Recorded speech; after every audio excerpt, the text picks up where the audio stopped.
90 రోజుల కోర్సు పూర్తి చేస్తే చాలు 100% ప్లేస్మెంట్ సపోర్ట్ తో సాఫ్ట్వేర్ జాబ్ మీ సొంతం. వెంటనే కోడ్ జ్ఞాన్ డెస్టినేషన్ ని సంప్రదించండి. నమస్తే, వెల్కమ్ టు సుమన్ టీవీ. ప్రస్తుతం మనతో పాటు ఉన్నారు ఆ mother, entrepreneur, gynaecologist, philanthropist and author doctor Shilpi Reddy గారు. మేడంతో మాట్లాడదాం. పీసీఓడి, అసలు పీసీఓడి సమస్య ఏంటి, దాని లక్షణాలు ఎలా ఉంటాయి?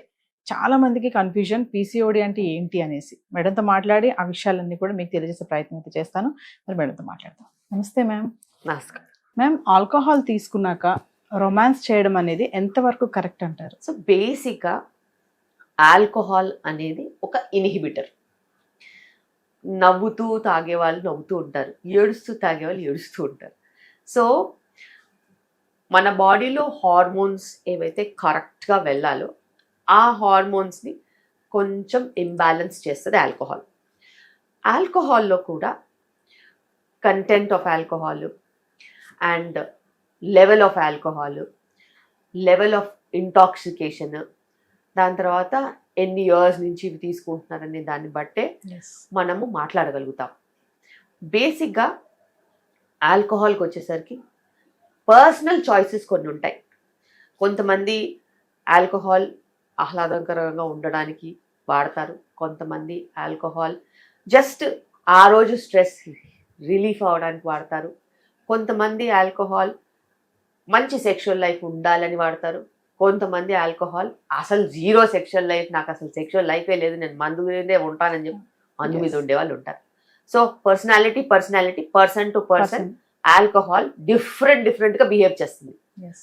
బట్ ఏం చేసినా కూడా alcohol is a disaster. Basically it's a substance abuse.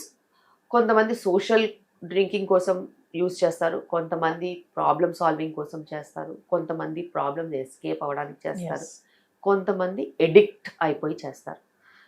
ఇవన్నిట్లో కూడా మనం ఎక్కడ ఏది చూసుకున్నా కానీ మా వరకు వచ్చేసరికి ప్రీ ప్రెగ్నెన్సీ, పోస్ట్ ప్రెగ్నెన్సీ అసలు జీరో ఆల్కహాల్ లిమిట్స్ ఉంటాయి.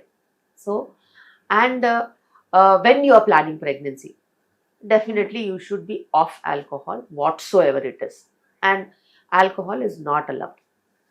But konni cultures lo it is allowed, konni families lo it is allowed, konni times lo social drinking is allowed. That is all again personal space.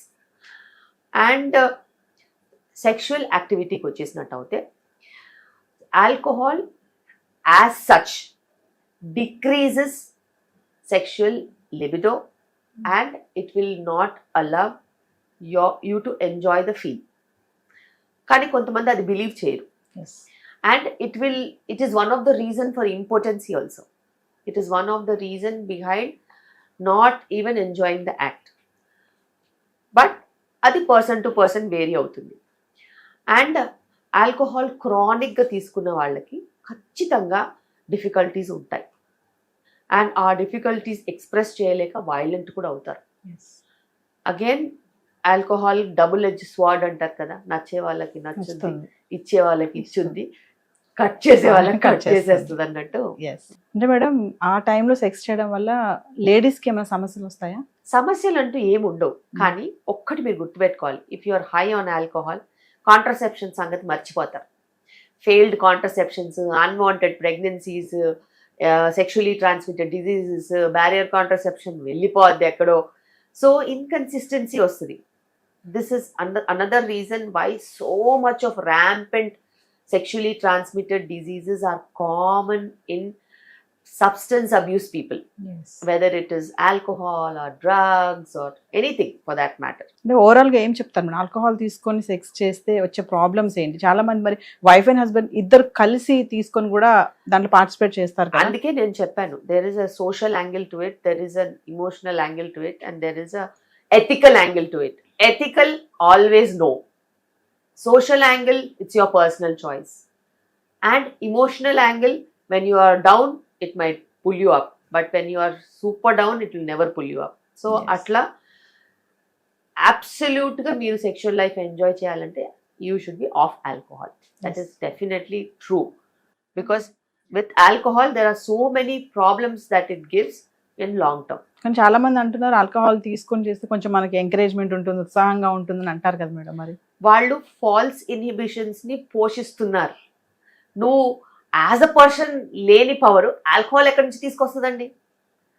It might lower your inhibitions తప్పితే it is not a power giver.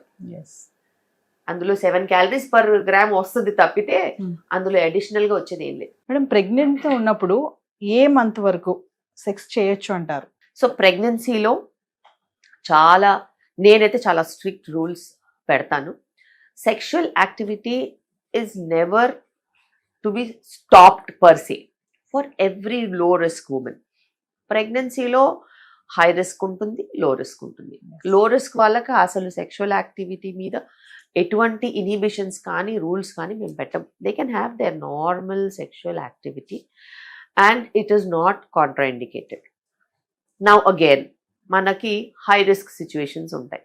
ప్లసంటా కిందికి ఉండి, cervix షార్ట్గా ఉండి, stitch వేసి, twin pregnancy ఉండి, సర్విక్స్లో infections ఉండి, వెజైనాలో infections ఉండి, recurrent urine infections ఉండి, ఇట్లా చెప్పుకుంటూ పోతే పెద్ద లిస్టే ఉంటుంది.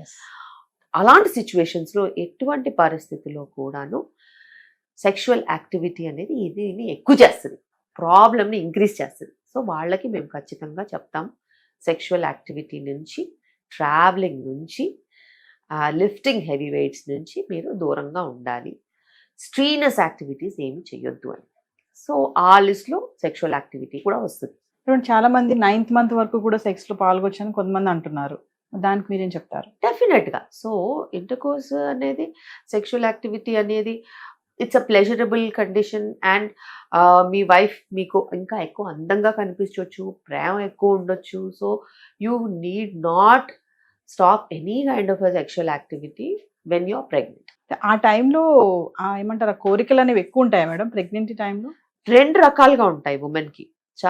కొంతమందికి కోరికలు ఎక్కువ ఉంటాయి, కొంతమందికి అసలు ముట్టుకుంటే చిరాకు అన్నంత కోపం కూడా ఉంటుంది. సో హై మూడ్ స్వింగ్స్ ఉన్న ప్రెగ్నెన్సీలో women will have her own choices. So that defines what has happen. అంటే ప్రెగ్నెన్సీ టైంలో సెక్స్ చేయడం వల్ల సమస్యలు అంటే బేసిక్ సమస్యలు, వెజనల్ ఇన్ఫెక్షన్స్, యూరిన్ ఇన్ఫెక్షన్స్ వచ్చే ఛాన్సెస్ ఉంటాయి. అంతకు మించి అప్పుడప్పుడు ఏదైనా ప్రెషర్ వచ్చి ఇబ్బంది అయ్యి పెయిన్ లాగా ఎక్కువ అనిపించేసేసి ఎమర్జెన్సీలో కూడా వస్తూ ఉంటారు. సర్విక్స్ హై బ్లడ్ సప్లై ఉంటుంది కాబట్టి కొంచెం స్పాటింగ్ కూడా కొంతమందికి ఉండే ఛాన్సెస్ ఉంటాయి, కొంతమందికి బ్లీడింగ్ ఉండే ఛాన్సెస్ వస్తాయి. సో అది మనం వాళ్ళని చెకప్ చేసి దాన్ని బట్టి చెప్తాం. ఫెటల్కి ఏమి ప్రాబ్లం ఉండదా మేడం? అసలు బేబీకి అసలు ఏ ప్రాబ్లము ఉండదు. అంటే మీ దగ్గరకు వచ్చే పేషెంట్సే కానీ ఇట్లాంటివి ఏమైనా అడుగుతారా మేడం? అంటే మేడం మేము ఏ నెల వరకు సెక్స్ చేయొచ్చు? ఖచ్చితంగా. ఆబ్స్టిట్రిషన్ అనేది మా ముందు వాళ్ళకు ఓపెన్ బుక్. సో బేసిక్గా they have to discuss such things and they have to clear. Otherwise internet is full of non sense అన్నట్టు ఎవరికి నచ్చింది వాళ్ళు తీసుకొని చదువుకుంటారు. అది కరెక్ట్ కాదు. నీ సిచ్యువేషన్ని బట్టి, నీ మెడికల్ కండిషన్ని బట్టి your doctor will be able to tell you what is safe and what is not safe for you. Yes. Thank you, ma'am.